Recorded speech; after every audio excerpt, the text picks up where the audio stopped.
আমি যে কোনো হসপিটালে, ম্যাডাম এটা জানেন, আমাদের দু রকম পেশেন্ট আছে, একটা হচ্ছে এমার্জেন্সি, একটা নন এমার্জেন্সি। ঠিক। ধরুন একটা মানুষের অ্যাক্সিডেন্ট হয়েছে, সে সেখানে বসলো, মানে সে এলো, সেটা আমার এমার্জেন্সি, কার্ডিয়াক অ্যারেস্ট এমার্জেন্সি, সেটা হয়তো 35% কেস হবে। 70% কিন্তু আমাদের হয় নন এমার্জেন্সি কেস। কিরকম? হাঁটু প্রতিস্থাপন, সেটা আজ না হয়ে 6 মাস পর হলে মহাভারত অশুদ্ধ হবে না। ঠিক। কানের পর্দার ফুটোর অপারেশন, একটু বলে নি, কানের পর্দার ফুটোর অপারেশন। এমার্জেন্সি অপারেশন আমাদের এমার্জেন্সি সার্ভিস সিনিয়র ডাক্তাররা পুরোপুরি চালু। ঠিক।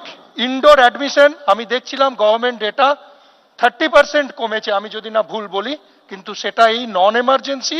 এবং এই আন্দোলন যতটা না আমাদের ডাক্তারদের সিকিউরিটি, একটা হসপিটালে সবচেয়ে বেশি কারা থাকে? মহিলা। ডাক্তার নয়, একদম। নার্সও নয়, পেশেন্ট। আমরা একজন ডাক্তার, তিনি যদি ডিউটির সময় সুরক্ষিত না থাকেন, একটা পেশেন্ট কি থাকবেন? ডাক্তারবাবু, সুতরাং তাদের অনন্যাদি কি বলছিলেন?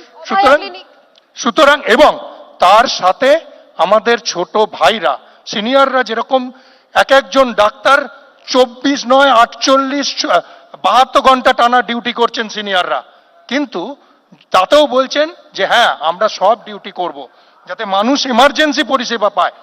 অস্বীকার করছি না, তারা ব্যাকবোন, হয়তো রুটিন পরিষেবায় অসুবিধা হচ্ছে, কিন্তু সেটা এমন কিছু বড় নয়, সেটা 2 মাস পর করলেও হবে। কিন্তু আমাদের, এবং তারা তার সাথে অভয়া ক্লিনিক চালু করেছে, মানুষকে ফ্রিতে পরিষেবা দিচ্ছে। অবশ্যই অসুবিধা হচ্ছে, কিন্তু কিছু একদম তাই। অসুবিধা সহ্য করতে সরকারি হবে হাসপাতালে বৃহত্তর ডাক্তাররা দিনের চালায়। জন্য। হ্যাঁ।